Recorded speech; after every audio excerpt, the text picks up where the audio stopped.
atas waktunya. Bismillahirrahmanirrahim. Assalamualaikum warahmatullahi wabarakatuh.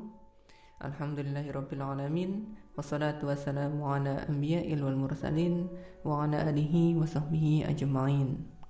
Baik, kita berjumpa di channel Lensa Psikologi Sufi lagi ya, sebuah channel yang mengkaji jiwa dan sisi rohani manusia. Nah, pada kesempatan kali ini kita akan membahas sebuah tema, yakni ruh manusia.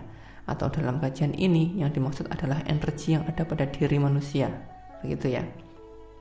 Di mana di dalam teori Profesor Sefrager itu terdapat pembahasan terkait ruh manusia ini atau energi dalam diri manusia ini yang mempengaruhi bentuk daripada jiwa atau nafs kita kemarin ya. Nah, mengapa demikian? Nah, karena sesungguhnya seluruh semesta atau alam materi yang diciptakan dari Nur Muhammad ini menyimpan ruh atau energi dengan berbagai tingkat evolusi, di mana secara garis besar itu terdapat 3 tingkatan, dengan yang paling rendah itu adalah tingkat mineral, yang kemudian di atasnya itu ada tingkat nabati, dan selanjutnya ada tingkat hewani.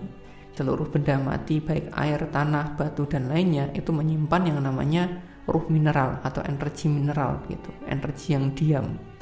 Tapi mereka juga tidak diam sepenuhnya ya, karena pergerakannya terlalu kecil begitu, akhirnya hanya bisa dilihat sebagai sebuah benda yang diam. Nah, sedangkan tumbuh-tumbuhan itu menyimpan yang namanya ruh nabati. Namun selain itu juga dia juga menyimpan yang namanya ruh mineral yang merupakan produk evolusi yang sebelumnya, begitu ya. Jadi produk yang baru, produk evolusi yang baru itu akan menyimpan produk yang lama juga, begitu. Nah, kemudian untuk hewan-hewan itu mereka memiliki yang namanya ruh hewani atau energi hewani, dan juga memiliki energi nabati maupun mineral. Namun ini ada satu jenis makhluk yang cukup istimewa kehadirannya di muka bumi ini, yaitu manusia.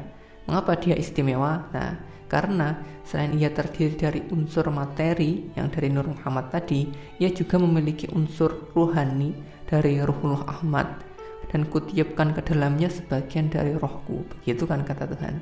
Nah, di mana kita telah membahas sebelumnya bahwa unsur spiritual kita itu berasal dari Ruhullah Ahmad, begitu. Dan karenanya manusia memiliki 7 ruh di dalam dirinya, 7 jenis energi dasar, begitu. Nah, atau kalau di dalam teori Profesor Sefrager itu 7 sisi dari keseluruhan ruh yang didasarkan pada prinsip evolusi. Yaitu apa saja? Yaitu terdiri dari ruh atau energi mineral, kemudian energi nabati, hewani, pribadi, insani, rahasia, dan maharahasia, begitu. Sir al-asrar, gitu kan. Nah, di mana masing-masing itu memiliki kebutuhan, kekuatan, dan kedinamisannya sendiri-sendiri. Dan tugas manusia adalah menjaga keseimbangan dari seluruh dimensi ruh ini. Nah, tujuannya apa? Tujuannya itu adalah untuk hidup sepenuhnya di dunia ini, di alam materi ini, namun tanpa terikat kepada alam ini, begitu. Tanpa terikat dengan alam materi ini, tanpa melupakan sifat dasar atau tujuan spiritual kita, yaitu untuk mengabdi kepada Tuhan, begitu. Baik. Pada sewaktu-waktu mungkin saja sisi ruh tertentu itu akan mendominasi baik kita sadari maupun tidak kita sadari. Nah, terkadang hal itu terjadi karena kita terlalu memperhatikan salah satu jenis energi saja, salah satu dorongan di dalam diri kita saja, dan mengabaikan yang lain. Nah, oleh karenanya mengetahui yang mana lebih aktif adalah informasi yang penting, mana yang aktif, mana yang tidak aktif itu adalah informasi yang penting. Karena bila tidak, kita akan kehilangan keseimbangan di dalam diri kita, dan akhirnya itu bisa membahayakan kesehatan, baik kesehatan fisik maupun spiritual kita. Oleh karena itu, menjaga keseimbangan di dalam 7 sisi ruh ini itu adalah hal penting agar kesehatan kita itu bisa terjaga dan kehidupan kita menjadi lebih bermakna, begitu. Baik, kita bahas satu persatu dari 7 ruh atau energi pada manusia ini ya, dan apa pengaruhnya atau kontribusinya terhadap jiwa atau nafs kita. Dan untuk pertama kali ini kita akan membahas terkait ruh mineral atau energi mineral, gitu ya. Nah, energi atau ruh mineral ini adalah energi diam ya, yang tersimpan di dalam struktur kerangka kita. Dunia mineral itu adalah dunia yang paling dekat dengan Tuhan sebenarnya. Dimanapun batu diletakkan, ia tidak akan bergerak kemana-mana tanpa energi lain di luar dirinya yang menggerakkannya. Begitu kan ya. Nah, kemudian di dalam kondisi diamnya ini, energi ini memiliki dua sifat ekstrim, yaitu terlalu kaku atau terlalu fleksibel atau lentur. Begitu. Bila ia bersifat terlalu kaku sebagai energi, maka ia akan memberikan dorongan pada jiwa atau nos manusia untuk bersifat kaku pula, begitu. Sehingga ia tidak akan mudah menerima informasi baru yang bertentangan dengan keyakinan, kesenangan, atau kebiasaannya. Oleh karenanya, manusia itu pun akan mengalami kesulitan di dalam beradaptasi dengan perubahan di tengah-tengah lingkungannya. Nah, dan karenanya pula manusia bisa terjebak di dalam pemahaman yang kurang sehat atau berbahaya dan sejenisnya pada dirinya itu tanpa bisa mencari jalan keluar, begitu. Sehingga ia tidak mampu berubah untuk menyelamatkan dirinya. Nah, ini akan semakin parah apabila ditambah dengan penyakit fanatik, begitu. Karena dia akan merasa bahwa dirinya lah yang paling benar, begitu. Pemahamannya lah yang paling benar. Nah, apabila suatu hal yang salah itu sudah terlihat benar, maka bisa dikatakan tidak ada harapan lagi untuk bisa menerima kebenaran yang sesungguhnya sebelum ia sendiri menyadari dan menerima apa adanya kesalahan di dalam pemahamannya itu. Nah, begitu kan ya. Nah, kemudian sebaliknya, apabila ruh atau energi mineral ini terlalu lentur begitu atau terlalu fleksibel, maka ia akan membuat manusia sulit memiliki pendirian, begitu. Sehingga manusia tadi akan mudah hanyut begitu saja dengan kondisi yang ada di lingkungannya, dan ia tidak akan mudah bertahan dalam satu kondisi tertentu, baik secara fisik, mental maupun emosional. Dan ini akan semakin parah tatkala manusia tadi mengalami yang namanya dalam psikologi itu kebingungan identitas, begitu, di mana ia tidak tahu tentang dirinya sendiri, untuk apa dirinya ada di dunia ini, harus kemana, dan apa yang harus dia lakukan.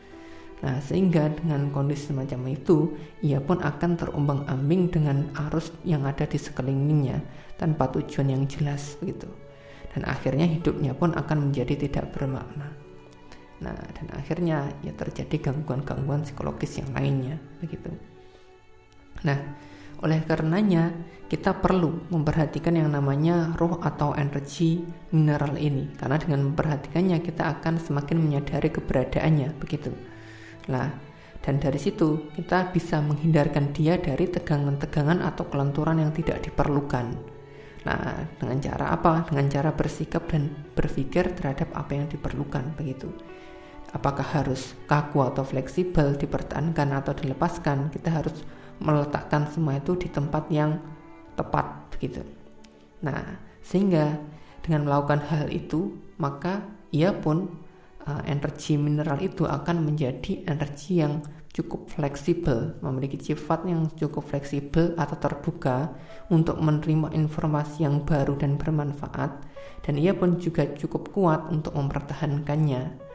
Dan karena itu setiap ilmu yang bermanfaat pun akan mudah kita miliki dan tidak akan mudah hilang atau lupa dari diri kita, begitu. Berbeda dengan selama ini yang kita alami kan ya, kita sudah belajar di sekolah selama berapa tahun itu, belasan tahun, bahkan mungkin puluhan tahun ya.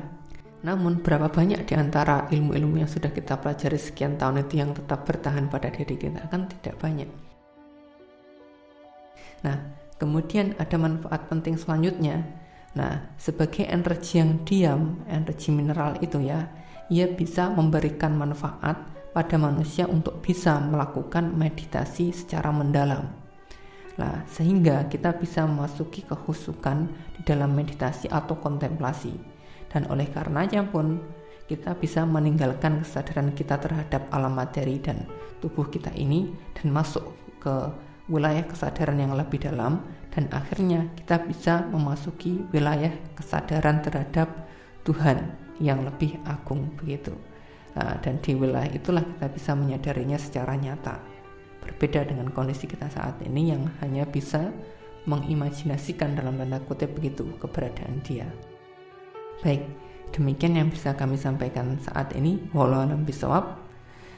Segala kebaikan yang ada hanya milik Allah Subhanahu wa taala, dan kekurangan-kekurangannya berasal dari kami ya. Untuk pertanyaan maupun saran yang bersifat membangun bisa ditulis di kolom komentar atau dikirim ke email yang ada di deskripsi.